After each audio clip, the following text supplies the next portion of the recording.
I think there are two reasons why many Asian MMOs have been perceived as grinders, and one of those reasons I think is a lot of the gameplay elements is kind of, for a seasoned RPG player, it's kind of very simplistic and maybe not too complicated enough for their tastes.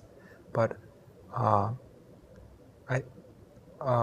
in my opinion, that was a deliberate choice for the designers of the games who made those Asian games, because in Asia, excepting Japan, which has a long history of RPG games, but in most of Asia, RPG games was kind of a very hardcore, kind of minor subgenre of games that only certain people played, and it wasn't a really mainstream stuff that a lot of people were used to. It was something very new and something that players weren't used to. So if it had all the elements of a traditional RPG, it would kind of overwhelm those new players. It would seem very complicated and something that was very hard to learn. So I think the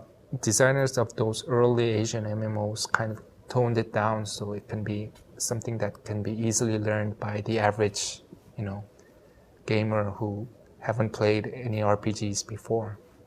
I think that was a very right decision, because as you've seen, Asian MMOs kind of exploded all over Asia, because I think one of the appeal was it's something that anyone could just pick up and start playing. I mean, in Korea, 40-year-old, men who haven't played PC games before in their life, they're playing, games like Lineage, and they're having a good time.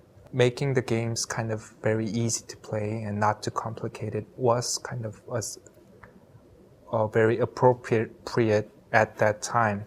Asian MMOs didn't have a lot of content because that wasn't expected of RPGs. I mean, but also for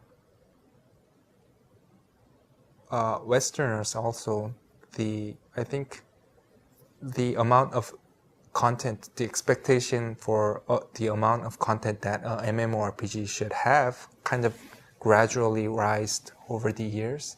And now with WoW, you have to have a lot of content to have a really competitive MMO.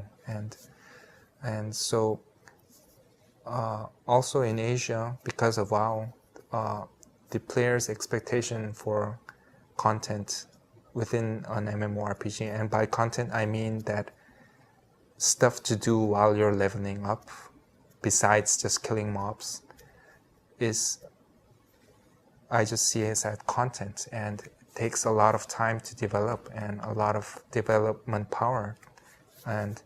But since the expectations for the amount of content has risen so high, if Aion is to be really a major player in the MMO market, it should have more than a certain amount of content, and certainly we are aiming for that amount.